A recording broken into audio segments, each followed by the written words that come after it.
मावथांखिनि गुबै मोनसे आयदा बायदियै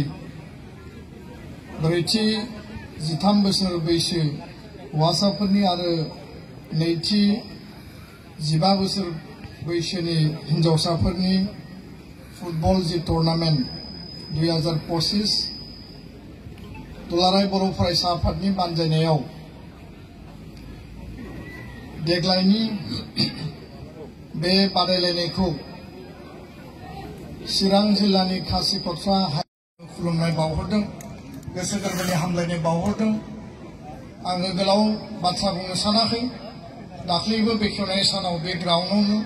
आङो बुंनो गोनां खोथाफोरखौ अलरेडि बुंखादों जे दुलाराय बर' फरायसा आफादा बड'फानि सान्थौ आरो सानस्रिखौ जेब्लायबो बिथा खालामनानै हाबा मावग्रा जातीयताबाद आरो जातिनि स्वार्थनि थाखाय हाबा मावग्रा आफाद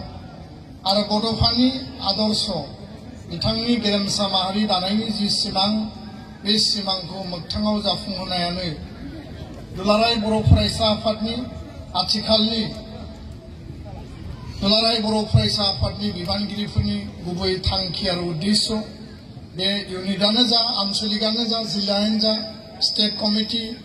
जोंनि गुबुन गुबुन इउनिभार्सिटि आरो कलेज इउनियन बडी आरो मिरु दुलाराय बर' फरायसा आफाद बिनिनो गुबै मोनसे एजेन्डा बायदियै समाजाव हारियाव जोङो जुदि जोंनि इयुन लाइमोनफोरखौ जोङो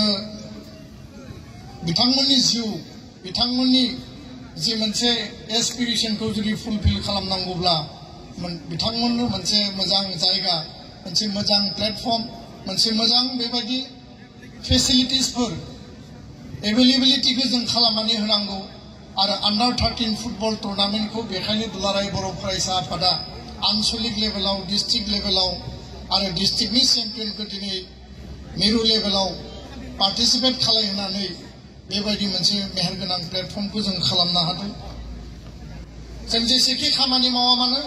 जोङो जुदि यां जेनेरेशन युथ आरो लाइमोनफोरखौ जुदि जिउनि लामा हान्थिनायाव मदद होनो हायाब्ला बिथांमोनखौ जों जुदि गाइड खालामनो हायाब्ला आरो बिथांमोनखौ जों जुदि साफा साफा गोग्गो आरो माने रिसर्सफुल सुबुं जुदि जों सोरजिनो हायाब्ला जोंनि हाबा मावनाया जेब्लाबो फैमाल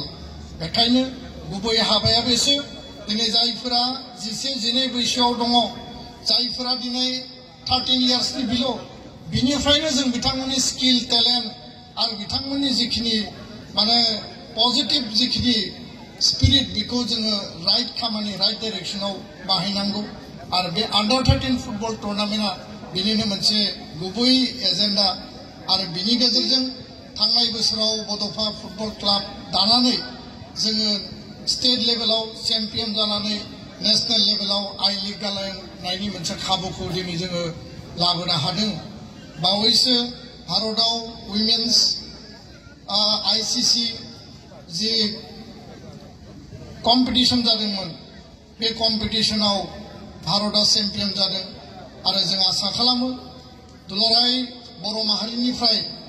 स्टेट नेशनेल आरो इन्टारनेशनेल लेभेलाव फुटबल प्लेयार ओंखारदों जोंनि गेजेराव जाखांफुनाय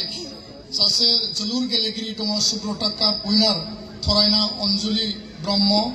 बिथाङा दत्तमानि आरो मैयाबो सासे जोंनि हिनजावसा जाखांफुनाय फुटबल प्लेयार भेरगावआव थांदोंमोन समायना बसुमतारी आरो बिथांमोन बायदि प्लेयारा दिनै साफा साफा दुर्गा बर' हलिचरन नार्जारी अपुर्णा नार्जारी बा गोगोमसार बिथांमोन बायदि नेशनेल आरो स्टेट लेभेलाव गेलेनो हाथों दिनै जायफ्रा चेम्पियन जागोन बिथांमोना जाहाथे आरो मोजाङै गेलेबावो जायफ्रा रानार्स आप जागोन बिथांमोनाबो गोसोआव बायनाङा आरो जोङो बे टीमखौ कम्बाइन खालामनानै जोङो बड'फा फुटबल क्लाबाव देग्लाय बोसोरनि अंडर 13 नि थाखाय प्रिपेयार खालामगोन आरो प्रिपेयार खालामनायनि गेजेरजों डिस्ट्रिक्टनिफ्राय स्टेटआव गेलेगोन आरो स्टेटआव चेम्पियन जायोबा बिसोरो फार्दार नेशनेल लेभेलाव गेलेनो मोनगोन जोङो बिथांमोननि जिउ दानांगौ आरो बे गुबै खामानिखौ लानानै जों हाबा मावलांगोन समनि आंखालाव आङो बेखिनि बाथ्राखौनो बुंबाय आरो समाज बेरेखा समाजाव यां आरो युथफोरखौ माने गाज्रि खामानिनि प्रति जाहाथे जोङो गोजान खालामनो हायो ड्राग्सनि जौनि जुवानि एनभायरनमेन्टनिफ्राय जों जाहाथे डाइभार्ट खालामनो हायो आरो बेखायनो पजिटिभ कनस्ट्राक्टिभ स्पर्ट्स कालचार गुन गोनां सोलोंथाइ लानाय गोग्गो सोलोंथाइ लानाय गावनि जिउखौ दानाय बे गासै उद्देश्यखौ लानानै समाज फोसाबनाय आरो समाजनि भित्तिखौ मजबुत खालामनायनि थाखाय एबसुआ खामानि मावगोन মই সকলোকে এই মুহূৰ্তত মই ধন্যবাদ জ্ঞাপন কৰিব বিচাৰিছো আজি এই সিডলি কাছিকটা প্লেগ্ৰাউণ্ডত সকলো ৰাইজ ইয়াত উপস্থিত হৈছে আমাৰ অসমৰ মাননীয় মন্ত্ৰী উষাউগুৰা ব্ৰহ্ম ডাঙৰীয়া আহিছে আমাক সহযোগ কৰিবৰ কাৰণে আৰু বঙাইগাঁও IOCL ৰিফাইনাৰীৰ সন্মানীয় ইডি ডাঙৰীয়া নয়ন কুমাৰ বৰুৱা ছাৰ ডাঙৰীয়া তেওঁ উপস্থিত হৈছে তেওঁলোকৰ এই উপস্থিতি আৰু সহায়ৰ বাবে মই ধন্যবাদ জনাইছো ইয়াত সমগ্ৰ ৰাইজ উপস্থিত হৈছে ফিল ভৰি পৰিছে তাৰ কাৰণে মই স্থানীয় আমাৰ ছাত্ৰ ছাত্ৰী ৰাইজ আমাৰ বিশিষ্ট ব্যক্তি এই অঞ্চলৰ সকলোকে মোৰ আন্তৰিক ধন্যবাদ মই যাচিছো নিখিল বড়ো ছাত্ৰ সন্থা সদায় জাতি গঠন জাতীয়তাবাদ আৰু বড়ো সমাজৰ যিখিনি যুৱক যুৱতী সকল আছে আৰু আমাৰ অঞ্চলত বসবাস কৰা বিভিন্ন জাতি জনগোষ্ঠী এই সকলোকে আমি আগুৱাই লৈ যাম আৰু এই সংকল্প আৰু উদ্দেশ্য লৈ পেলাই বড়োলেণ্ডখন শান্তিৰ প্ৰগতিৰ আৰু আমাৰ ল'ৰা ছোৱালী নৱপ্ৰজন্ম এটা সুৰক্ষিত ভৱিষ্যত ভাল এটা কেৰিয়াৰ ভাল এটা সংস্থাপন পাব পাৰে তাৰ কাৰণে আমি সদায় যত্ন লৈ পেলাই আমি কাম কৰিছো আৰু এই মঞ্চত আমাৰ লগত আক্ৰাসুৰ বিটিআৰৰ সভাপতি মণিৰাম ৰায় ডাঙৰীয়া আৰু এই মঞ্চত আমাৰ বিটিআৰ গোৰ্খা সমাজৰ উত্তম প্ৰধান ডাঙৰীয়া আৰু আন আন অতিথিসকলো উপস্থিত আছে সকলোকে ধন্যবাদ জনাই আজিৰ এই যে